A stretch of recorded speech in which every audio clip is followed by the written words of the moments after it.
toxic relationship. ඔබ මීට කලින් මේ ගැන අහලා තියෙනවා. අපේ channel එකේ මේ ගැන මීට කලින් කතා කරලා තියෙනවා.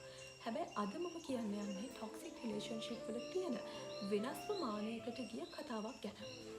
කවුරු හරි කෙනෙක්, ඒ කියන්නේ ඔබේ boyfriend හරි girlfriend හරි එහෙම නැත්නම් සැමියා බිරිඳ මේ කවුරුම හරි කෙනෙක් ඔබට රිදවනවා නම්, තවදුරටත් ඔබ පාලනය කරන්න උත්සාහ කරනවා නම්, ඔබට නිතරම ඔබේ ආත්ම ගෞරවය හානි වෙන විදිහට කටයුතු කරනවා නම්, ඔබ සමග හැසිරෙනවා නම්, එවන් අවස්ථාවකදී පවා, ඒ කියන්නේ එච්චර ටොක්සික් අවස්ථාවකදී පවා ඔබ ඒ සම්බන්ධතාවයෙන් මිදෙන්නට, එහෙම නැත්නම් මේ පුද්ගලයාව හැර යන්නට යොමු වෙන්නේ නැත්නම් මොකක්ද එතන තියෙන කාරණය? අනිවාර්යයෙන්ම එතන විද්‍යාත්මක කාරණයක් තිබිය යුතුමයි. අද කතා කරන්න යන්නේ ගැන. මේකට හේතු වෙන පළවෙනි විද්‍යාත්මක හේතුව තමයි trauma bonding. ඒ කියන්නේ කම්පනයත් එක්ක තව දුරටත් ඇතිවන බැඳීම. සාමාන්‍යයෙන් ඔයාගේ පාර්ට්නර් ටොක්සික් වෙනකොට සම්බන්ධතාවය කැඩිලා යන වෙනකොට තව දුරටත් ශක්තිමත් වෙන එක තමයි මෙතනදී සිද්ධ වෙන්නේ. ඒක වෙන්නේ මෙන්න මෙහෙමයි. ඔයාව නිතරම ප්‍රතික්ෂේප කරන, නිතරම පාලනය කරන, හිර කරනවත් නිතරම බැනවදින පුද්ගලයා එක තැනකදී, කියන්නේ යාගේ මූඩ් එක ෆික්ස් වුණාට පස්සේ ඔයාට කියනවා මට ඔයා නැතුව ඉන්න බෑ. ඔයා තමයි මුළු ලෝකෙම මගේ.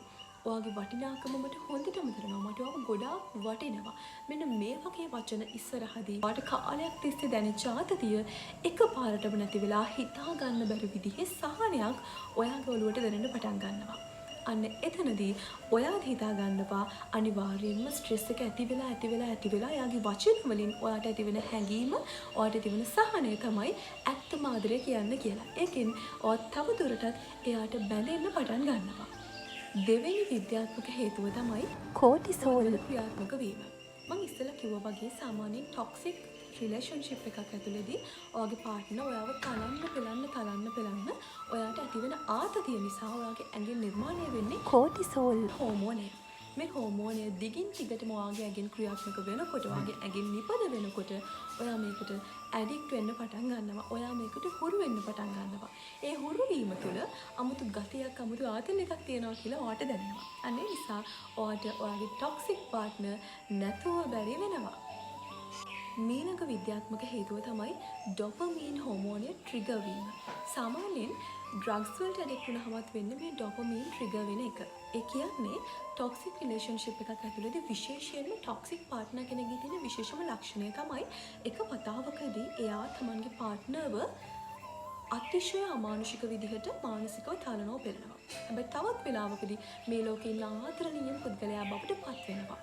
අන්න ඒ වගේ අවස්ථාවකදී අපේ මොළය, එහෙම නැත්නම් ටොක්සික් පාර්ට්නර් කෙනෙක් ඉන්න පාර්ට්නර් කෙනෙක්ගේ මොළය ක්‍රියාත්මක වෙන්න පටන් ගන්නේ ඒ උස් පහත් වීමට අනුකූලව. ඒ උස් පහත් වීමට අනුකූලව එයාගේ මොළය ක්‍රියාත්මක වෙනකොට එයාගේ ඩොපමීන් ට්‍රිගර් වෙලා ඒකට එයා ඇඩික්ට් වෙන්න පටන් ගන්නවා.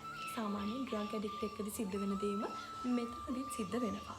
අවසන් හේතුව. ඇත්තට මේක විද්‍යාත්මක හේතුවක් නෙවෙයි, මේක සාමාන්‍ය සමාජීය හේතුවක්. ඒ කියන්නේ මිනිස්සුන්ගේ ආකල්පත් හේතු වෙනවා මේ ටොක්සික් සම්බන්ධතාවයක දිගින් දිගටම එල්ලිලා ඉන්න. මෙන්න මේ වගේ ආකල්ප මම නැතුව ගියොත් එයාට මොනව වෙයිද දන්නේ නැහැ. තම මාස 6යිනේ. තව ටිකක් ඉඳලා බලනවා. එයා හරියයි. බැන්දහම එයා අනිවාර්යයෙන්ම වෙනස් වෙයි. ඔන්න ඔය ඕන තරම් සම්බන්ධතාව තියෙන්නේ මෙහෙම සිද්ධ වෙච්ච. ඕක මොකක්දනේ? එක ජීවිතයයිනේ තියෙන එක මිනිස්සෙක් එක්ක හිටියාම ඉවරයි.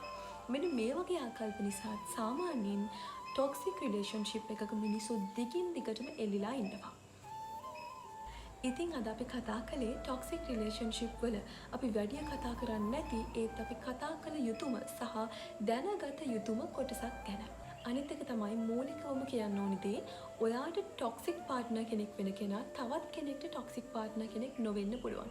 ඔයාට අතිශය ප්‍රේමණීය වන කෙනා තවත් කෙනෙක්ට අතිශය ප්‍රේමණීය නොවන කෙනෙක් වෙන්න පුළුවන්. අන්න ඒ නිසා බැලන්ස් කරගෙන ඔයාට අනුකූලව අවබෝධයෙන් යුතුව සම්බන්ධතාවයක් ඉස්සරහට අරගෙන යන්න කවදාවත් පසු කාලීනව පසුතැවෙන්න වෙන දේවල් කරන්න එපා. ටොක්සික් රිලේෂන්ෂිප් පිළිබඳව මට දෙන්න පුළුවන් හොඳම උපදෙස ඒක තමයි. ඉතින් හදවතේ හරියම තැනින් hina වෙන්න මම ශ්වේතනී.